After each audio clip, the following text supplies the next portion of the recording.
ಮದ್ದೂರಿನಲ್ಲಿ ಗಣೇಶ ಮೆರವಣಿಗೆಯ ವೇಳೆ ಕಲ್ಲು ತೂರಾಟದ ಪ್ರಕರಣ. ಆರೋಪಿಗಳ ಪರ ವಕಾಲತ್ತನ್ನು ವಹಿಸದಿರಲು ಮದ್ದೂರು ವಕೀಲರು ನಿರ್ಧಾರ ಮಾಡಿದ್ದಾರೆ. ಇವತ್ತು ಕೋರ್ಟ್ನ ಕಲಾಪ ಬಹಿಷ್ಕಾರಕ್ಕೆ ನಿರ್ಧಾರವನ್ನು ಕೈಗೊಂಡಿದ್ದಾರೆ ವಕೀಲರು. ಮದ್ದೂರಿನಲ್ಲಿ ಗಣೇಶ ಮೆರವಣಿಗೆಯ ವೇಳೆ ಕಲ್ಲು ತೂರಾಟವನ್ನು ಮಾಡಿದ್ರಲ್ಲ ಪುಂಡರು, 22 ಜನ ಅರೆಸ್ಟ್ ಆಗಿದ್ದಾರೆ. ಅವರನ್ನ ಯಾವುದೇ ಕಾರಣಕ್ಕೂ ವಕಾಲತ್ ವಹಿಸ್ಕೊಳ್ಳಲ್ಲ ಅಂಥೇಳಿ ವಕೀಲರೇ ನಿರ್ಧಾರ ಮಾಡಿದ್ದಾರೆ. ಇದು ನಿಜಕ್ಕೂ ಕೂಡ ಉತ್ತಮ ಬೆಳವಣಿಗೆ. ಈ ರೀತಿ ಆಗಬೇಕು. ಜಾತಿ ಧರ್ಮವನ್ನು ಮೀರಿ ಈ ರೀತಿ ನಿರ್ಬಂಧಿಸುವಂತಹ ಕೆಲಸ ಆದಾಗ ಮಾತ್ರ ಇಂತಹ ಮತಾಂಧ ಶಕ್ತಿಗಳಿಗೆ ಬುದ್ಧಿ ಕಲಿಸುವಂತಹ ಒಂದು ಪಾಠ ಆಗುವಂಥದ್ದು.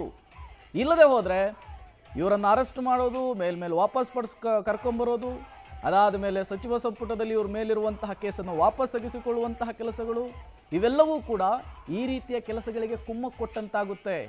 ನಿಜಕ್ಕೂ ಕೂಡ ಆ ರೀತಿಯ ಕೆಲಸಗಳಾಗಬಾರ್ದು ಅನ್ನೋದೇನೆ ಪ್ರತಿಯೊಬ್ಬ ಜನಸಾಮಾನ್ಯನ ಮಾತು ಕೂಡ. ಈಗ ಮದ್ದೂರಿನ ವಕೀಲರು ಒಂದೊಳ್ಳೆ ನಿರ್ಧಾರವನ್ನು ಕೂಡ ಮಾಡಿದ್ದಾರೆ. ಯಾರೂ ಕೂಡ ವಕಾಲತ್ತನ್ನು ವಹಿಸ್ಕೊಳ್ಳಲ್ಲ ಅಂತ ಹೇಳ್ತಿದ್ದಾರೆ.